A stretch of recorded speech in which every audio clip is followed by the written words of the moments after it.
जय बोलो 1008 श्री शंभुनाथ तीर्थंकर भगवान की जय।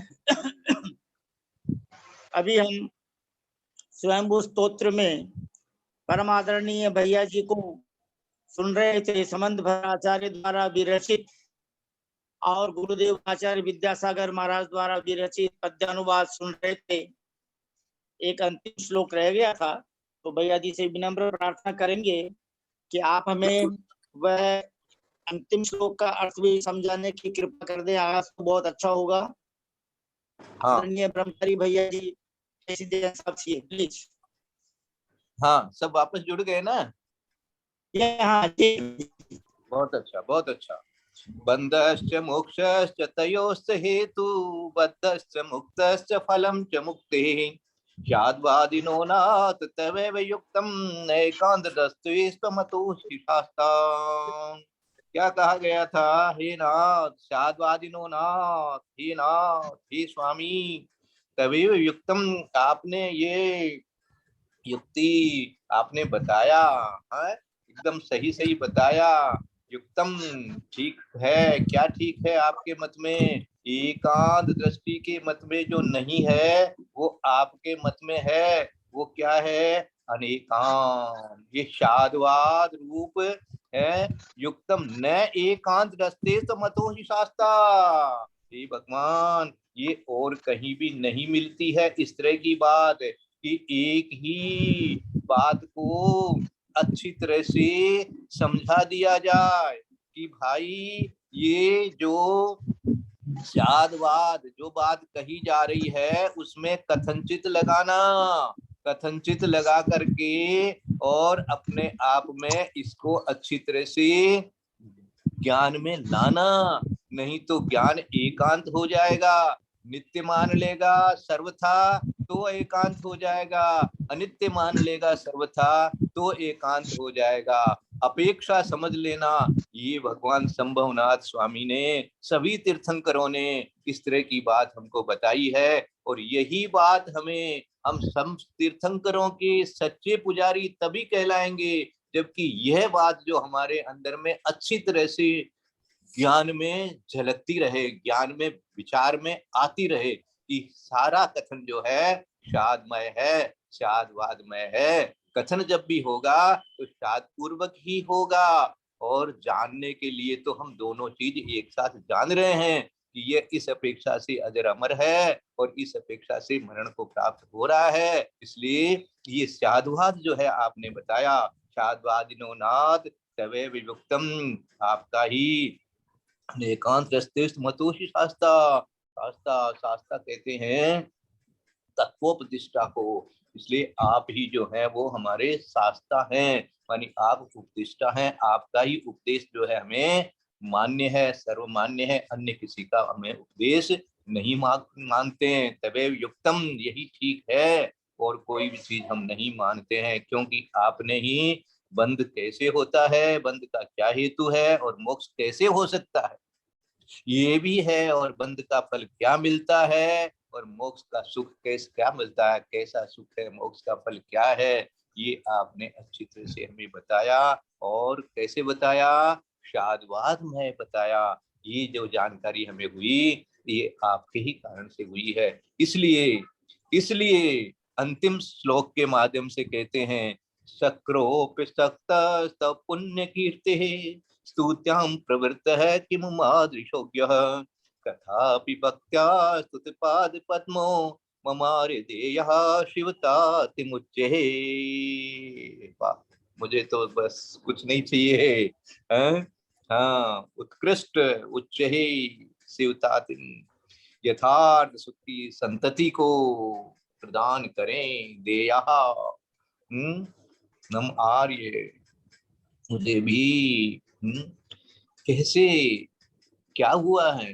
पुण्य बंदनी तुम स्तुति करने इंद्र विज्ञ असमर्थ रहा, किंतु अज्ञ मैं स्तोत्र कार्य में उद्यत हूं ना अर्थ रहा। तदपि भक्ति वश तुम पद पंकज स्तुति अलिबन अनिवार्य किया, शिव सुख की कुछ गंध सुंघा दो आर्य दीव शुभ कार्य किया। हाँ, मम आर्य स्तुति पाद पद्मो मम आर्य। आर्य, हे आर्य, है ना। जो आर्य होते हैं वो ही मोक्ष जा सकते हैं। हाँ, म्लेच्छ मोक्ष नहीं जाते हैं। हाँ, तो आर्य, है ना, कहते हैं अति दुर्लभ, अति दुर्लभ, अति दुर्लभ जब बताते हैं, मनुष्य होना दुर्लभ, मनुष्यों में भी आर्य होना दुर्लभ, हाँ, ऐसे उत्तरोत्तर दुर्लभ बताते हैं इस प्रकार से। तो ये आर्य, हाँ, मन जो गुणों में गुणवान है और गुणवानों के द्वारा सेवित हैं, ऐसे जिनेंद्र भगवान पुण्य कीर्ति, आपकी पवित्र ख्याति, पवित्र वाणी अथवा पुण्यवर्धक स्तुति से युक्त आपकी स्तुत्याम स्तुति में प्रवर्त कौन, शक्र भी सक्तस्त असक्तस्त, वो शक्र भी, वो पुरंदर भी, वो इंद्र भी, वो भी वो अवधि ज्ञानी होते हुए भी, समस्त श्रुत का धारक होते हुए भी, कहते हैं जो इंद्र होता है वो स्वयं द्वादशांक जानने वाला होता है, फिर भी हैं, असमर्थ है, असक्त है, आपकी स्तुति करने में असमर्थ है। अब जब वो असमर्थ है तो महाद्र से अज्ञ किमु, मेरे जैसा अज्ञानी, किमु, कैसे, किमु महादृशो अज्ञ, मेरे जैसा अज्ञानी कैसे कर सकता है। तथापि भक्त्या स्तुत पाद पद्मो, अल्प श्रुतम श्रुतवताम परिहास धाम, तद भक्ति रेव मुखरी कुरुते बलान्मा, आपकी भक्ति वशात तथापि भक्त्या स्तुत पाद पद्मो मुमारे देया सिद्धाति मुझे, मुझे उच्च स्थान दीजिए, देया दीजिए, हे आर्य। तथापि भक्त्या मनि भक्ति वशात मैं आपकी स्तुति कर रहा हूँ, तो भी तीव्र अनुराग, भक्ति, तीव्र भक्ति के अनुराग को ही भक्ति कहते हैं, गुणानुराग को भक्ति कहते हैं। स्तुत पाद पद्म, स्तुत चरणों वालों से युक्त आप स्तुत पाद पद्म है, अर्थात सबके द्वारा स्तुत हैं, सब आपकी स्तुति करते हैं। तो मम मानी मेरे लिए, आर्य हे देव, हे आर्य, मेरे लिए यह उच्च स्थान प्राप्त कराइए, सुख की सांस, शिव तातिम, शिव शिव स्थान प्राप्त कराइए, मुझे यथार्थ सुख की संतति को देने वाला मोक्ष सुख की प्राप्ति होवे, बस यही आपसे प्रार्थना है। और आज सब सुनने वाले श्रोता लोगों के लिए यही शुभ आशीर्वाद है और यही शुभ भावना है। यदर्थ मात्रा पदिवाक्यहीनम मया प्रमादादति किंचनोक्तम तन्मे क्षमित्वा विदधातु देवी सरस्वती केवल बोध लब्धिम, बोधि समाधि परिणाम शुद्धि स्वात्मोपलब्धि शिव शोक सिद्धि, चिंतामणिं चिंतित वस्तु दाने त्वां वंदमान क्षममास्तु देवी, या वाणी के ज्ञान ते सूझे लोकालोक, सो वाणी मस्तक नमो सदा दे तुम दो, ये जिनवाणी भारती थोई जपो दिन रैन, जो तेरा शरणा गए सो पावे सुख चैन, देव भजो अरहंत को गुरु से हो निर्ग्रंथ, दया धर्म पालन सदा यही मोक्ष का पंथ, बोले द्वादशांग जिनवाणी माता।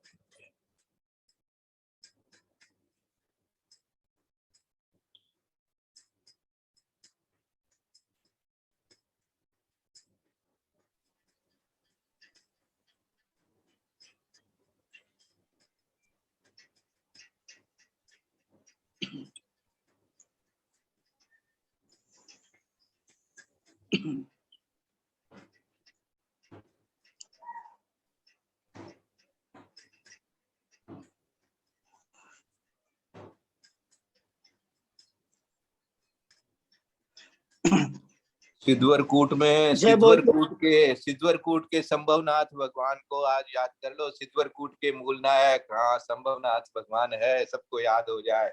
सिद्धवरकूट जिन्होंने दर्शन किया है तो सिद्धवरकूट के वहां पर चातुर्मास हुआ था आचार्य वर्धमान सागर महाराज का, और सब लोग वहां पर थे, तो उससे वहां पर तो कई कामदेव की भी वहां पर जो है मुक्ति हुई है, बहुत जीवों की वहां मुक्ति हुई है। ऐसे वहां पर शंभुनाथ भगवान का ही वहां पर समोसरण लगा हुआ है। नमोस्तु भगवान, नमोस्तु भगवान, नमोस्तु।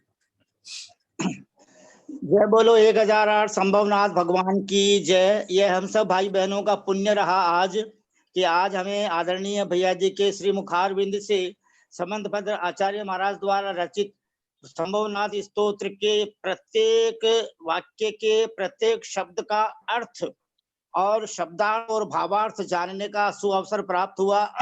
गुरुदेव आचार्य श्री विद्यासागर महाराज जी द्वारा रचित हिंदी पद्यानुवाद के द्वारा भी उन्होंने हमको पूरा सटीक इसमें जो भाव भरे हुए वो सब समझाए।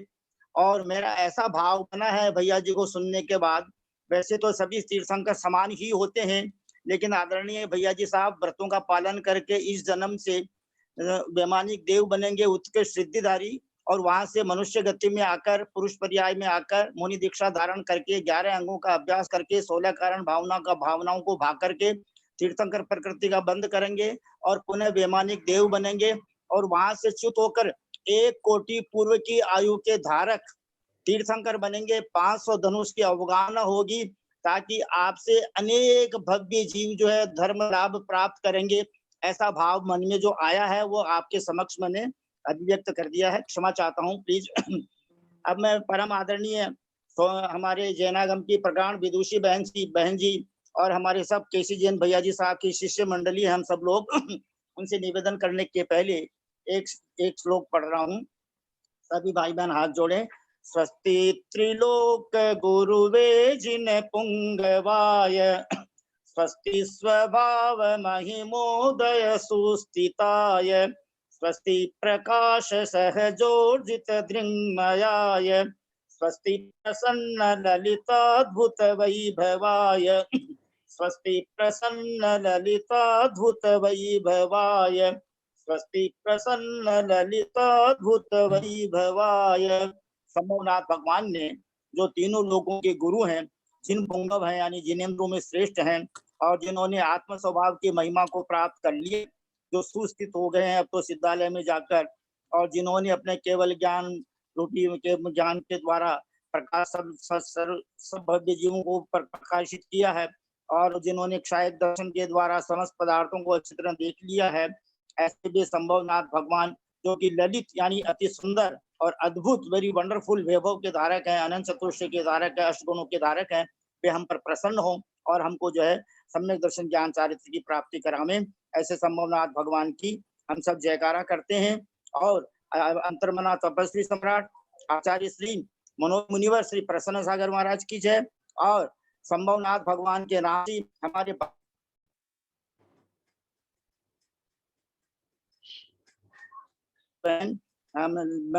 आदरणीय ललिता जी साहब से विनम्र प्रार्थना करते हैं कि आप हमें अंतर प्ररोपणा के बारे में जो विषय समझा रहे हैं, जहां तक आपने विषय समझाया है उसके आगे समझाने की कृपा करें। 14 मार्गणाओं में सम्यक्त्व मार्गणा का वर्णन चल रहा है। अंतर प्ररोपणा में गति, इंद्रिय, काय, योग, वेद, कषाय, ज्ञान, संयम, दर्शन, लेस्या, भव्यत्व, सम्यक्त्व। अब सैन्य और आहार 2 मार्गणाएं बची है।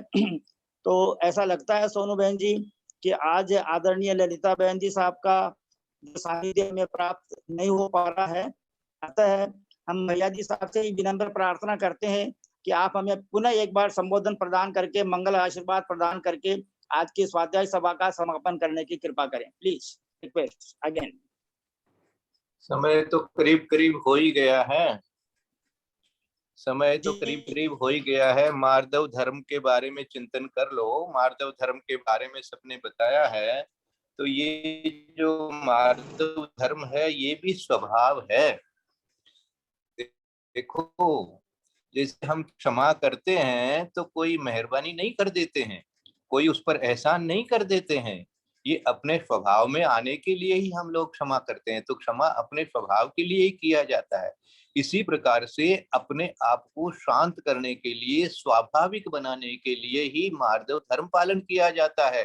तो ये जो मान है, अहंकार है, ममकार है कि ये मैंने किया, मैंने ही किया, मैंने ही किया, देखो इसको जो हमारे पाप कार्य हैं उसमें तो इस प्रकार का भाव लगाओगे तो आपको थोड़ा सा उसका कम से कम ये आएगा कि उसको हम कैसे छोड़ें। लेकिन जो काम आप पुण्य कार्य कर रहे हो उसमें भी आप अहंकार लगा लोगे तो क्या होगा कि आपके अंदर में दूसरों के प्रति एक तरह से अलग तरह की भावना आएगी। आप में तो ऊंचेपने की भावना आ जाएगी और दूसरों के लिए हीन भावना मन में आ जाएगी। तो इस प्रकार का भाव नहीं आना चाहिए। किसी के भी प्रति जो थोड़ी सी भी हीन भावना, ये मेरे से कम ज्ञानी, ये मेरे से कम धन वाला, ये मेरे से कम शक्ति वाला, ये मेरे से कम उम्र वाला, ये इस प्रकार का भाव जो है, ये सब भाव आपको जो है सांसारिक चिंतन ही कराता है। तो इस प्रकार के सांसारिक चिंतन से हटने के लिए आत्मा की तरफ अपने को मुड़ना पड़ेगा। वो आत्मा की तरफ मुड़ने से ही मार्दव होता है। मार्दव का अर्थ ही होता है कि भैया हम जो है कैसे हो गए हैं, हम मृदु हो गए हैं। मृदु, मृदुर भाव, मृदु का जो भाव होता है, मृदुता होती है, हाँ कोमल होता है, ठीक है, ठीक है, हो रहा है तो ठीक है, ये जो सब ठीक है ना, हाँ उसके लिए मैं आपको एक उदाहरण याद आ गया तो बता देता हूँ। हमारे एक मित्र थे, उनका स्वर्गवास हो चुका है, तो सीए हैं, वो भी सीए थे, तो बहुत अच्छे मित्र थे मेरे। हाँ, तो उनका एक तकिया कलाम, जिसको बोलते हैं तकिया कलाम है, हाँ मानी एक पेटेंट वर्ड, कोई भी बात होती थी, ये भी ठीक है, तो ये भी ठीक है, पर ये भी ठीक है, इस प्रकार का बात वो मतलब बराबर हर तरह का भी कोई भी डिस्कशन होता तो वो बोलते। तो मेरे मन में हमेशा ये आता कि देखो इनके अंदर में हर चीज के लिए ऐसा है, तो सबके लिए ये तो खैर एक बहुत छोटा सा उदाहरण है। तो इस प्रकार से जो अपन अंदर में मार्दवता लाते हैं, ये तो देखो स्वाभाविक चीज प्रकट होनी चाहिए। इसमें कोई दिखाने की और इसमें कोई मैं अहंकार नहीं करता, इसका भी अहंकार नहीं होना चाहिए। ऐसा कहा बताया गया है कि मेरे तो कोई अहंकार नहीं, मेरे काहे की ईगो है, और यही तो ईगो है। यही तो ईगो है। तो ये वो दीदी ने ठीक बोला था कि सब कुछ तो पकड़ में आ जाता है, लेकिन ये ईगो जो है अपनी ईगो अपने को ही पकड़ में नहीं आती है। कारण ये है कि देखो ये जो कषाय है ना, ये कषाय घूमती रहती है। हाँ, एक कषाय अंतर्मुहूर्त से ज्यादा नहीं रहती। तो इसलिए एक कषाय दूसरी कषाय में, दूसरी कषाय तीसरी कषाय में, तीसरी कषाय चौथी कषाय में, है ना। तो अहंकार से क्रोध होता है, अहंकार से लोभ भी होता है, अहंकार से मायाचारी भी होती है? इसी तरह से मायाचारी से अहंकार होता है, लोभ से भी मायाचारी होती है। इस प्रकार से ये एक कषाय जो है परिणामों के अंदर में चारों जो है वो पूरा अपना चक्कर चलाती रहती है।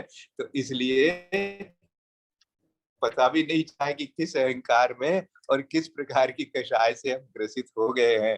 तो ये जो ईगो को नष्ट करने के लिए एक बहुत अंग्रेजी का शब्द बनाया गया है, डाउन टू अर्थ, है ना। हाँ, डाउन टू अर्थ ऐसा प्रयोग किया जाता है। जो लोग इस तरह के सज्जन लोग होते हैं, और बहुत से लोग होते हैं, खाली जैली लोग ही नहीं होते हैं, अन्य लोगों में भी ये चीज देखी जाती है कि ये नहीं होता है। और एक बात, विशेष बात बताऊं मैं आपको, मैं एक घटना सुनाता हूँ। एक घटना ये सुनाता हूँ कि एक बार एक सब धर्मों के हैं जो विशेष ज्ञानी लोग थे, उनका एक सम्मेलन हुआ था, टीवी में देख रहा था मैं। तो वो सब धर्मों से पूछते रहते थे कि आपका क्या धर्म है और आप क्या करते हैं, संकट होता है तो किसको याद करते हैं, इत्यादि इत्यादि इस तरह की बातें चल रही थी। तो वो एक श्रीमान को पूछा गया कि भाई आप के ऊपर संकट आता है तो आप क्या करते हैं। तो वो बोला कि भाई मैं हनुमान चालीसा पढ़ता हूँ। तो उसने पूछा, जो एंकर थे, कि भाई क्या हनुमान चालीसा पढ़ने से क्या होता है आपको?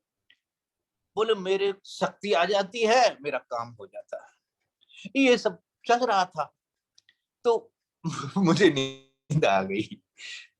मैं सुबह उठ के सामायिक में उसी सीन को चिंतन कर रहा था कि ये सब लोग जो है अपना अपना धर्म बता रहे थे और अच्छी तरह से बता रहे थे, और सब ऐसा अनुभव कर रहे थे कि मुझे ऐसा करने से मेरे को शांति मिलती है, मेरे को मेरा काम हो जाता है, मेरे को शक्ति मिल जाती है, इत्यादि इत्यादि सबकी बात हो रही है।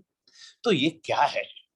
और मैं तो ये कह रहा था, ये सोच रहा था कि भाई खाली अरहंत भगवान की आराधना करने से ही सब कुछ होता है, वीतरागी सच्चे भगवान है, तो इनका भी तो संकट तो दूर हो रहा है। ये सब क्या है? झूठ झूठ है कि होता है कि नहीं होता है, क्या है क्या नहीं है, जरा आज इस पर चिंतन किया जाए। तो मैं बहुत देर तक एकदम शांत बैठा बैठा ये सोचते सोचते ध्यान में मेरे ऐसे झलकने लगा कि देखो, ये जो झुकना, किसी के सामने भी झुकना, ये ही आपके मान का खंडन है, और मान का खंडन होना ही कषाय की मंदता है।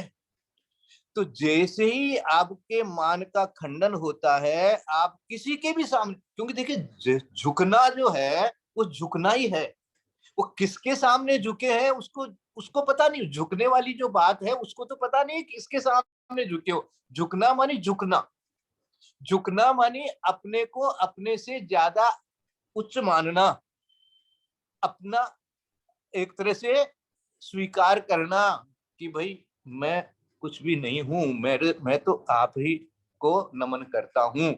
इस प्रकार का जो भाव हुआ, ये जो झुकने का जो भाव हुआ, ये भाव आपकी कषाय गलाता है, और कषाय गलने से पुण्यबंध होता है, और पुण्यबंध जब होता है तो आपके शुभ प्रकृतियां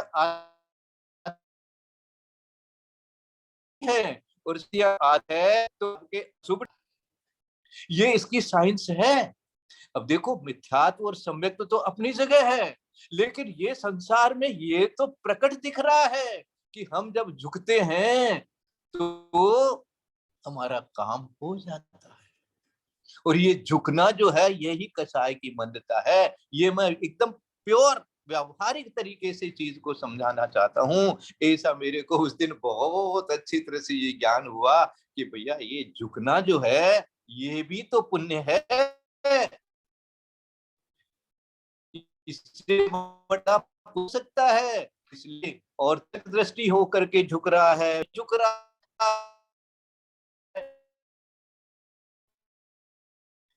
है। जैसा कहा भाई, मुझे ही अपराध कर रहा हूँ, और मुझे तो सीवता थी, मुझे तो कुछ नहीं चाहिए, सीवी चाहिए, शांति चाहिए।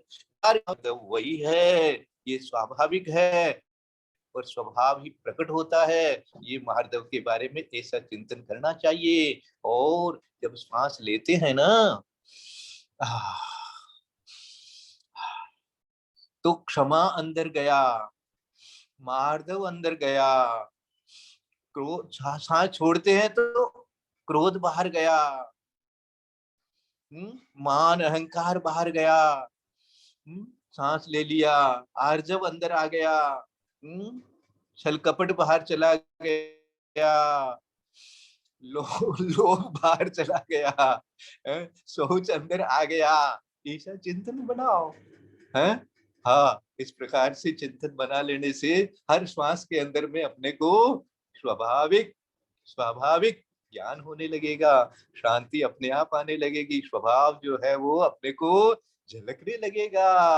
हाँ, ऐसे स्वभाव वाला मैं हूँ। तो ये और आज आपके लिए मार्दव धर्म पर कुछ हो रहा, वो भी सामने था। इसके लिए सताया ग्रहण करें, कुछ और समझ में नहीं आया तो क्षमा करें। बोले उत्तम मार्दव धर्म की जय। बहुत सुंदर, बहुत सुंदर। आज हम सबका बहुत पुण्य रहा, आपकी हमें जो है सुमधुर ध्वनि दोबारा सुनने को प्राप्त हुई। आदरणीय सोनू जैन जी, सीए कोलकाता निवासी, आपसे विनम्र प्रार्थना है रिकॉर्डिंग भी बंद करें और क्लास भी बंद करें प्लीज।